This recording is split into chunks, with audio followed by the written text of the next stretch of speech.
At first, turn off the Itel A60 by using the power key.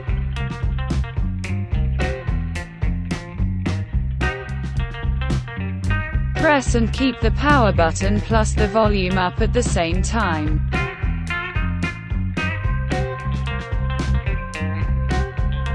The recovery mode will be activated.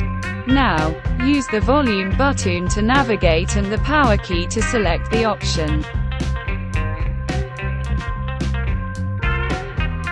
In the next screen, choose the Wipe Data, Factory Reset operation.